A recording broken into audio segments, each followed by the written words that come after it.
एक समय की बात है। भगवान शिव और माता पार्वती कैलाश पर्वत पर विराजमान थे। भोलेनाथ आंख बंद किए हुए ध्यान लगा रहे थे। पार्वती जी महादेव से कुछ पूछना चाहती थी, जिसके लिए वह उनका ध्यान मुद्रा से बाहर आने का इंतजार कर रही थी। जैसे ही भोलेनाथ ने आंख खोली, पार्वती जी बोली, स्वामी, मैं बहुत देर से आपके ध्यान से बाहर आने की प्रतीक्षा कर रही थी। आज मेरा मन बहुत व्याकुल हो रहा है, जिसकी संतुष्टि के लिए मुझे आपसे कुछ प्रश्न पूछने हैं। जब तक उनके उत्तर मुझे नहीं मिलेंगे, मेरा मन शांत नहीं होगा। महादेव ने मुस्कुराकर कहा, आप क्या पूछना चाहती हैं देवी पार्वती? पूछिए। पार्वती जी बोली, इस संसार में भक्ति करने वाले मनुष्य हमेशा परेशान रहते हैं और नास्तिक हमेशा सुखी रहते हैं। इसका क्या कारण है? यदि ऐसा ही होता रहा तो मनुष्यों का भगवान से विश्वास उठ जाएगा। महादेव कहते हैं, देवी, ऐसा नहीं है। ये मृत्युलोक से सब अपने अपने कर्मों का फल भोग रहे हैं। उनका मन भक्ति में लगेगा या मुझसे विमुख रहेंगे। ये पूर्व जन्म के कर्म हैं, जिसे हम भी नहीं बदल सकते।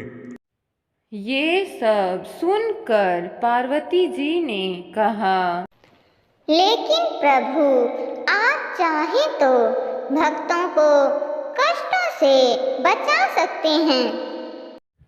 ये सब सुनकर पार्वती जी हट करके बैठ गई। महादेव ने उन्हें बहुत समझाया, लेकिन वह नहीं मानी। हार कर भोलेनाथ ने कहा, यदि तुम हठ कर रही हो तो तुम्हें 7 दिन के लिए पृथ्वी पर जाकर मेरे भक्तों का कष्ट दूर करने का मैं अवसर दे रहा हूँ, और पृथ्वी लोक में हमारे 7 दिन हम बिताएंगे। यह सुनकर माँ पार्वती बहुत खुश हुई। वह दोनों एक सेठ और सेठानी के रूप में एक गांव में पहुंच गए। वहां जाकर भगवान शिव व माता पार्वती को एक जगह से भगवान शिव की जय जयकार की आवाज आई। दोनों उस जगह पर चल दिए। वहां जाकर उन्होंने देखा एक छोटा बच्चा भगवान शिव का जयकारा लगाकर भीख मांग रहा था। माता पार्वती ने कहा, प्रभु, आप बताएं, इस छोटे से बच्चे को भीख मांगनी पड़ रही है, वह भी आपका नाम लेकर इसे धन देकर इसकी परेशानी खत्म कर सकते हैं। महादेव ने कहा, तुम इसे धन दे दो, फिर देखो क्या होता है। पार्वती जी ने एक पैसों का भरा बैग उस छोटे बच्चे को दिया और कहा, ये इतना धन है कि तुम्हें जीवन भर भीख नहीं मांगनी पड़ेगी। यह सुनकर वह छोटा बच्चा खुश हो गया और धन लेकर अपने घर की ओर चल दिया। तब पार्वती जी ने कहा, देखा स्वामी, मैंने एक ही बार में उसके सारे कष्ट मिटा दिए। ये सदा आपका गुणगान करता रहेगा।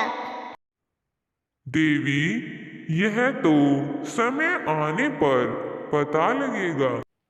आगे जाने पर उन्हें एक दुकानदार मिला। वह भोलेनाथ को याद कर रहा था। हे भगवान, हे मेरे भोलेनाथ, मेरा सारा सामान बिक जाए, जिससे मेरी बिक्री बढ़ जाए और मुझे मुनाफा हो। पार्वती जी ने कहा, स्वामी, हमें इसकी मदद करनी चाहिए। ये आपका बहुत बड़ा भक्त लगता है। इसका सारा सामान हम खरीद लेते हैं।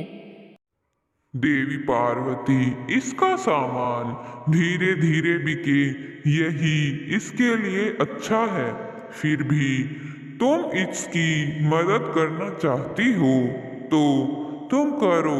7 दिन तक जैसा तुम्हें ठीक लगे तुम वैसा करो।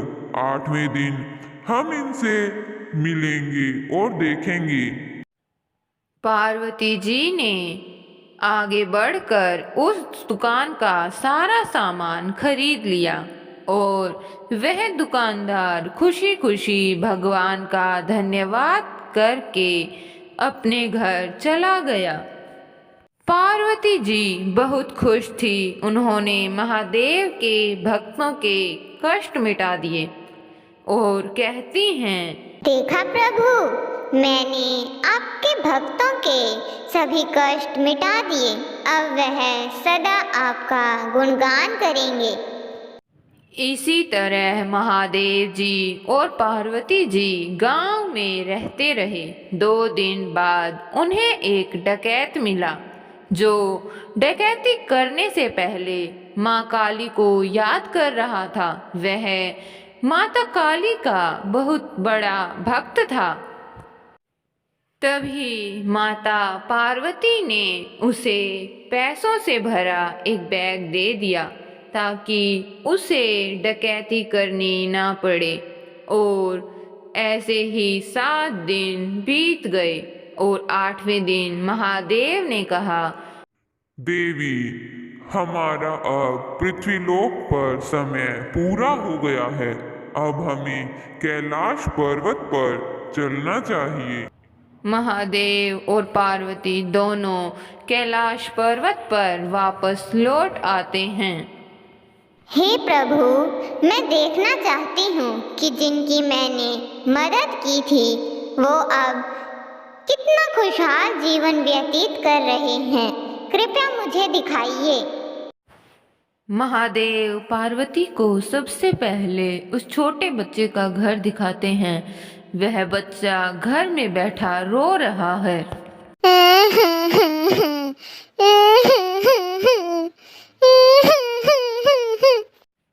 पार्वती जी बच्चे को रोता देख सेठानी के रूप में उस बच्चे के घर जाती हैं और उस बच्चे से पूछती हैं कि मैंने तो तुम्हें बहुत सा धन दिया था, फिर भी तुम क्यों रो रहे हो?